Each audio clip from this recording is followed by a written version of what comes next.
Dernière nouvelle. Le Real Madrid reçoit les pires nouvelles concernant Valverde après le match contre l'Argentine. Avant de continuer, abonnez-vous à la chaîne et activez la cloche pour toujours recevoir de nouvelles vidéos. Antonio Rüdiger s'est imposé comme une figure cruciale de la défense du Real Madrid depuis son arrivée au club. Lorsque le défenseur allemand a été recruté, beaucoup ont vu son rôle comme un complément à un duo défensif déjà bien établi formé par Eder Militao et David Alaba. La planification initiale semblait claire, Rüdiger serait une pièce importante pour fournir un soutien sans avoir besoin de protagonisme. Cependant, le destin avait d'autres plans. Les blessures imprévues de Militao et d'Alaba ont propulsé Rüdiger dans une position plus importante et au cours des 2 dernières années, le défenseur a non seulement assumé la responsabilité mais l'a fait avec une position de leader. Il est rapidement devenu une figure centrale de la défense de l'équipe, montrant que la confiance du club dans sa signature était plus que justifiée. À 32 ans, Rüdiger est pleinement conscient que son séjour au Real Madrid pourrait ne pas durer éternellement. Son contrat avec le club expire en juin 2026 et les mesures prises par l'équipe pour renforcer la défense sont déjà visibles.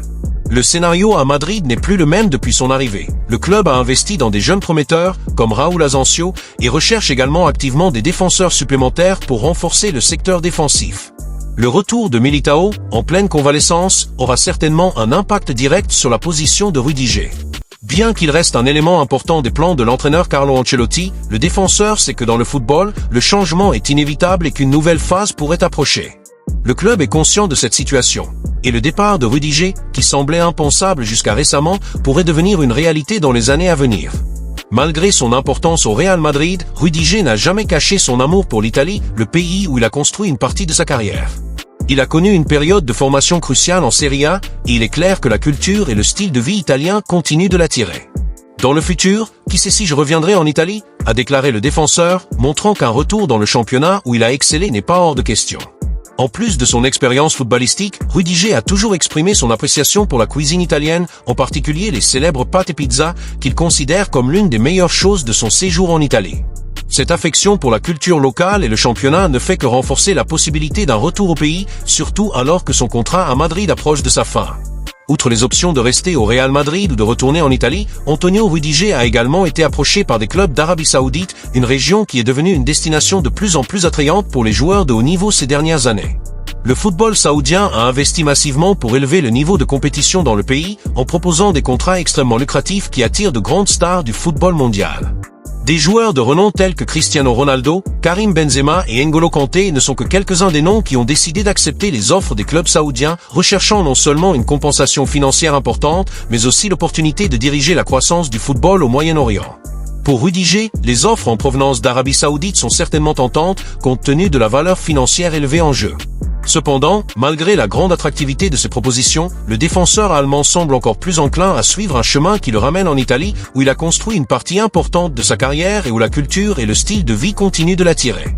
Le football saoudien, bien que très prestigieux financièrement, n'offre peut-être pas le même niveau de satisfaction personnelle et professionnelle que celui qu'il a trouvé en Serie A, un facteur qui pèse sur la décision de nombreux joueurs. Rüdiger, tout en reconnaissant la bonne opportunité offerte par l'Arabie Saoudite, c'est que la satisfaction sur le terrain et la reconnaissance en Europe sont des aspects fondamentaux pour construire son héritage en tant que joueur. Pour l'instant, la possibilité d'un transfert au Moyen-Orient reste à l'horizon, mais le lien avec l'Italie et le désir de revenir dans le championnat qu'il a aidé à s'établir comme un défenseur de haut niveau restent les principaux facteurs dans sa future décision. Antonio Rüdiger, actuellement l'un des piliers de la défense du Real Madrid, traverse une phase de transition, son avenir étant un sujet de grand intérêt tant pour le club que pour les supporters. Bien qu'il reste un rouage essentiel dans les plans de Carlo Ancelotti avec son leadership et sa présence physique, le football est un sport marqué par un changement constant et les options pour Rüdiger sont diverses. Le défenseur a un contrat jusqu'en juin 2026, mais le marché est de plus en plus dynamique alors que le Real Madrid se prépare à renforcer sa défense, ce qui pourrait changer sa position dans l'équipe. L'émergence de jeunes talents comme Raúl Asensio et le possible rétablissement complet d'Eder Militao mettront certainement la pression sur Rüdiger pour assurer sa place dans le 11 de départ. Ceci, combiné à l'intérêt d'autres clubs, crée un scénario dans lequel sa continuité à Madrid n'est pas garantie, même s'il est l'un des défenseurs les plus fiables de l'équipe. D'autre part, l'amour de Rüdiger pour l'Italie et son lien avec la Serie A reste un facteur majeur dans sa décision, avec la perspective de revenir dans un championnat qu'il connaît bien et où il était largement admiré. De plus, l'attrait financier de l'Arabie Saoudite, qui offre des propositions généreuses, est également sur son radar, lui offrant une nouvelle perspective, même si elle n'est pas forcément la plus attrayante d'un point de vue professionnel. Avec toutes ces options en tête, Rudiger se trouve à un carrefour de sa carrière. Cependant, son lien avec le Real Madrid, l'expérience qu'il a acquise et le respect qu'il a gagné au sein du club espagnol font que sa décision sera mûrement réfléchie. La possibilité de rester à Madrid, de retourner en Italie ou même d'explorer de nouvelles frontières au Moyen-Orient est toujours ouverte, mais ce qui est sûr, c'est que Rudiger continuera d'être une figure importante du football mondial ou qu'il décide de franchir les prochaines étapes de sa carrière. Valverde blessé. Il y avait beaucoup d'anticipation autour de Federico Valverde lorsqu'il est entré sur le terrain en tant que titulaire pour l'Uruguay lors des importants éliminatoires de la Coupe du Monde de la Conmebol contre l'Argentine. L'Estadio Centenario était plein à craquer et les supporters de la Céleste étaient convaincus que le milieu de terrain du Real Madrid pourrait être l'une des grandes différences pour l'équipe de Marcelo Bielsa. Valverde, qui s'est déjà imposé comme l'un des joueurs les plus polyvalents et dynamiques du football mondial, avait la responsabilité d'organiser le milieu de terrain, de mettre la pression sur la défense adverse et de créer des opportunités pour l'attaque uruguayenne. Cependant, le jeu n'était pas du tout facile. L'Argentine a réussi à neutraliser la plupart des actions offensives de l'Uruguay et s'est montrée très efficace dans le marquage. La tension est montée d'un cran lorsque Thiago Almada a marqué le but de l'Argentine à la 68e minute, mettant l'équipe locale dans une situation délicate. Avec ce désavantage au tableau d'affichage, l'équipe uruguayenne a dû lancer une attaque, exigeant encore plus physiquement de ses joueurs, en particulier de Valverde, qui montrait déjà des signes de fatigue. Le milieu de terrain avait du mal sur le terrain, essayant de pousser l'Uruguay à réagir, mais quelques minutes après le but de l'Argentine, quelque chose d'inattendu s'est produit. Bielsa a décidé de le sortir du terrain, le remplaçant par Rodrigo Aguirre. La décision a surpris les fans et a immédiatement suscité des inquiétudes quant à la condition physique du joueur. Après tout, Valverde est rarement remplacé dans les matchs importants et son départ soudain a suscité une alarme à la fois pour l'équipe nationale uruguayenne et pour le Real Madrid. Le départ de Federico Valverde n'est pas passé inaperçu et des images du joueur affichant une expression douloureuse ont rapidement commencé à circuler sur les réseaux sociaux. De nombreux supporters ont remarqué que, quelques instants avant d'être remplacé, il montrait déjà des signes d'inconfort, réduisant l'intensité de ses mouvements et se tenant même parfois la jambe.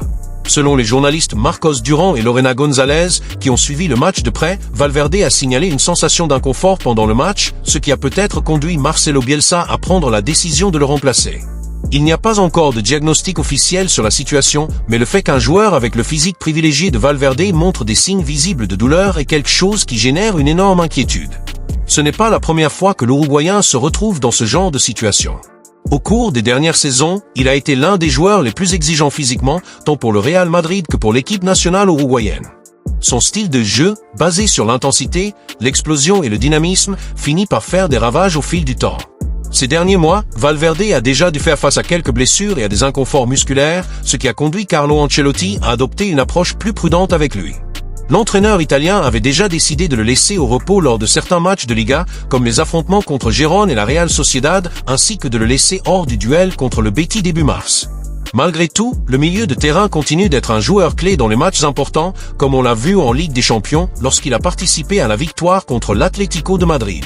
La principale crainte des supporters et du staff technique du Real Madrid est que cette séquence de problèmes physiques puisse compromettre les performances du joueur dans la dernière ligne droite de la saison. Le club merengue est en quête de titres importants et perdre Valverde à ce moment-là serait un coup dur pour l'équipe. L'inquiétude est encore accrue par le fait qu'il a déjà performé à plusieurs reprises en sacrifice sans être à 100% physiquement. Lors d'un match contre Manchester City plus tôt dans la saison, il a joué malgré la douleur. Contre l'Atlético de Madrid, il a subi un coup dur. En février, il a dû faire face à une blessure aux écheux-jambiers après le match contre Osasuna. Tout cela indique une accumulation d'usure qui pourrait faire des ravages maintenant. La grande question qui reste en suspens est de savoir comment le Real Madrid et l'équipe nationale uruguayenne vont gérer cette situation. D'un côté, l'Uruguay a besoin de Valverde pour les éliminatoires de la Coupe du Monde et peut-être pour la Copa América, qui approche. D'autre part, le Real Madrid ne peut pas se permettre de perdre un joueur aussi crucial pour les matchs décisifs de la Ligue des Champions et de la Liga. Le département médical du club espagnol suit de près l'état du joueur, si le problème est plus grave, pourrait recommander une période de repos plus longue pour éviter que la situation ne s'aggrave. Les prochains jours seront cruciaux pour comprendre la véritable gravité du problème. Si Valverde a besoin d'un temps de récupération plus long, Ancelotti devra trouver des alternatives pour le remplacer. Cependant, s'il est apte à continuer à jouer, la tendance est que ces minutes seront gérées encore plus soigneusement pour éviter le risque d'une blessure plus grave. Jusqu'à présent, l'équipe uruguayenne n'a fait aucune déclaration officielle sur l'affaire, mais les supporters du Real Madrid sont déjà inquiets. Après tout, perdre un joueur avec l'énergie et le dévouement de Valverde pourrait être un gros problème pour le club espagnol dans la phase la plus cruciale de la saison. Il ne reste plus qu'à attendre les prochaines étapes. Le Real Madrid sera-t-il capable de garder son joueur vedette en forme pour les défis à venir? Ou l'équipe d'Ancelotti devra-t-elle apprendre à gérer l'absence de l'un de ses joueurs les plus importants? Ce n'était pas la première fois que Valverde devait faire face à des problèmes physiques au cours de sa carrière. Son style de jeu, basé sur l'intensité, la vitesse et la combativité, exige beaucoup de son corps et l'enchaînement épuisant des matchs est un facteur qui risque de lui coûter cher. Au cours de la saison en cours, l'Uruguayen a déjà traversé plusieurs situations où il a dû se sacrifier, même sans être à 100% physiquement. Au début de la saison, il a affronté Manchester City en raison d'une gêne musculaire, mais en raison de l'importance du match, il a choisi de jouer. Peu de temps après, il affronte l'Atlético de Madrid et subit un coup dur lors du derby, ce qui le gêne dans les semaines suivantes. En février, Valverde a de nouveau été confronté à des problèmes physiques, cette fois-ci à une blessure aux échejambiers lors du match contre Osasuna. Le problème était suffisamment inquiétant pour que Carlo Ancelotti et son staff technique adoptent une approche plus prudente, réduisant son temps de jeu sur le terrain. Il a été laissé sur le banc lors de matchs importants, comme contre Gérone et la Real Sociedad, et n'a même pas été inclus dans l'équipe pour le choc contre le Betis le 1er mars. Ces absences ont suscité des soupçons sur l'état réel du joueur, et maintenant, après sa sortie prématurée contre l'Argentine, les craintes d'une nouvelle blessure ont de nouveau émergé. Le fait est que Valverde a été l'un des joueurs les plus utilisés par le Real Madrid ces dernières saisons, et l'accumulation de minutes pourrait lui faire payer un lourd tribut. Depuis son arrivée dans le 11 de départ, l'Uruguayen est devenu un joueur clé du schéma tactique du club espagnol, étant utilisé dans divers rôles sur le terrain. Sa polyvalence lui permet de jouer comme milieu de terrain central, milieu défensif, ailier et même arrière droit lorsque nécessaire. Mais cette capacité d'adaptation a aussi son revers, il a rarement l'occasion de se reposer. Avec un calendrier de plus en plus chargé, les joueurs d'élite sont confrontés à une charge physique extrême, et Valverde, en tant qu'athlète qui donne tout à chaque match, subit peut-être les conséquences de cette surcharge. En plus de ses apparitions pour le Real Madrid, Valverde est également constamment appelé par l'équipe nationale uruguayenne, ce qui augmente encore sa charge de travail. Au cours de la dernière saison, il a joué des matchs sur 3 continents différents en peu de temps, faisant face à de longs voyages et à des changements de fuseau horaire qui ont un impact direct sur la récupération physique des athlètes.